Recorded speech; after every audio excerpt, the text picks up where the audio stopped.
2 गो 50-50 के दी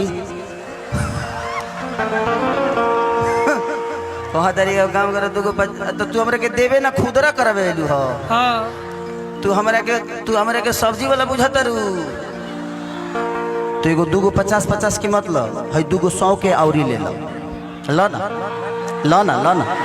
है ले ला। ए चाची ए सुना ना ए चाची ला ना एगो हेने और ला हेने। अरे रे बुढ़िया है ना रे अच्छा भाई तार पैसा लेहल ठीक नहीं है हमरा।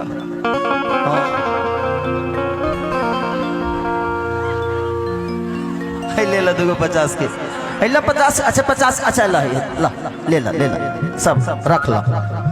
तू कहे के पैसा देता रू ये बड़ा ईमानदार मेहरा रू बड़ी हुई। हाँ ठीक बा मौसी बाप रे बाप ये प्यार है आप सबका। ये मैं पैसा हाथ में इसलिए नहीं लेता हूँ कि मुझे पैसे की जरूरत है। मैं हर आदमी एक जब बड़ा आदमी कोई हो जाता है आप लोगों ने मैं बड़ा नहीं हूँ बट हर आदमी चाहता है कि एक बार इसको छू लें। हम भी चाहते हैं कि हम अमिताभ बच्चन को छू लें। तो आपके लिए तो सलमान खान खेसरिए न है। सही बात। तो ये मेरा ऐसा नहीं कि मुझे पैसे की जरूरत नहीं है बट जितनी जरूरत है पूरी हो चुकी है। मैं अपने जीवन में किसी दिन रहने के लिए घर नहीं था, आज इतना घर है कि मैं रह नहीं पाता।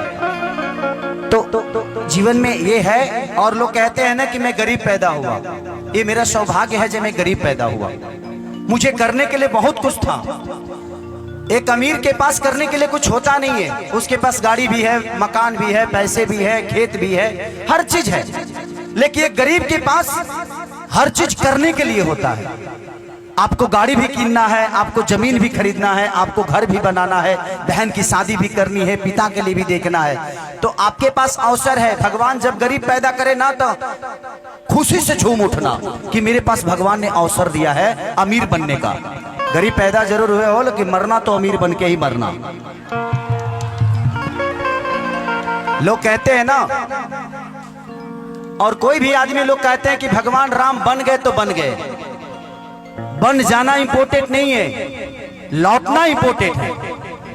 वो लौटे तो मर्यादा पुरुषोत्तम श्री राम बन के लौटे। यहाँ हर आदमी बन तो जाता ही है। आप भी घर छोड़ के 2 साल के लिए 3 साल के लिए दुबई कमाने जाते हैं, लेकिन लौटते हैं तो आप क्या बन के लौटते हैं ये मायने रखता है। तो भगवान राम लौटे, वो उनके जीवन का सबसे अनमोल चीजें थी। जिंदगी में बोलते हैं ना कि हमारे पास कुछ है ये नहीं है करने के लिए, क्या करें, पैसा नहीं, ये नहीं, वो नहीं। भाई यहाँ तो कोई भगवान कृष्ण का नाम लेकर राधा बन जाता है और तुम फाइनेंस की बात करते हो यार। पैसे की बात ही नहीं है। कुछ बनने के लिए पैसे की जरूरत नहीं, बस मन में श्रद्धा होना चाहिए। मंजिल का कोई रास्ता नहीं होता है, मंजिल पाने वालों के लिए रास्ता होता है। तो कोशिश करिए कि मंजिल पा लीजिए। खेसरिया एक लिट्टी बेचने वाला, दूध बेचने वाला आदमी अपने आप को बस करता गया, बनता गया। मैं बनने के लिए कुछ नहीं किया कि मुझे स्टार बनना है, नहीं। जब हमारी शादी हुई थी तो मेरी वाइफ ही 6 महीने एक साड़ी में रही है, लेकिन आज इतना साड़ी बजे को टैची फाटता, वो पहनिए ना पावे ले। वो आजकल तो सलवारे सूट पहने ले।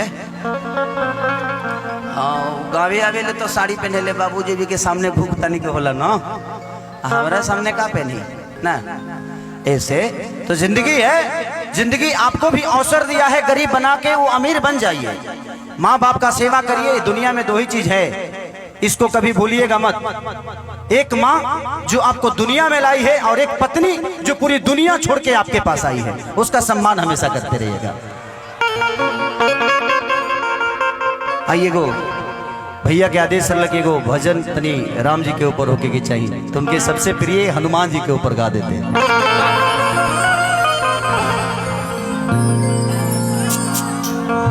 अरे बाबा हाँ देख ए तू लो तो दोनों जनी बड़ा अमीर बड़ू। तहार मोरत सऊदी रहले तब तो तू खाली रह थकबू। कहा तरे हमार मोरत सऊदी रहले मने तो उतर के पैसा कमा के भेजे तेरे लुटावे खाती। अभी पैसा कहाँ से आवत होई तेरा बुझात नहीं खे। कातना फराउठा बेलत होई है तब जाके आवत होई। ये बुझाता रहा कौनो बात ना, जाता ना सऊदी से भेजा हमें अकाउंट नंबर भेज दे, भौजी डालत रहिए हमरा में। तारा तारा जब जरूरत पड़ी तो हम भेटाइब ना। आई धो देलू लब सब डब से नहाई के। वाह बड़े गांव में पैसा बा, भले टोला छोट पता का हो। हम जानते हैं कि ना यार देहात हो, माल है इधर। हाँ माल बहुत है। हरिचरण भैया यहाँ लोग पैसे पे वोट नहीं देने वाले हैं ना क्योंकि केतनो खरीद ली है देखो तनी है मेहरुआ लगे कातना पैसा बाजी सब मर्दे कमाई हो। जितना हमार भौजाई बड़ी सब पेटी तुर के आइल बड़ी सब। या देवर जी ये दिया होता है। मैं बहुत ऐसे कम देखता हूँ कि महिलाएं कभी हम लोगों को 2 रुपया दे। मैं पहली बार इधर 10 साल में एक ही बार दे दो, तू निश्चित हम निश्चित। हाँ वाह। बार बार आई बार ठीक हमरा। हम हाँ चाची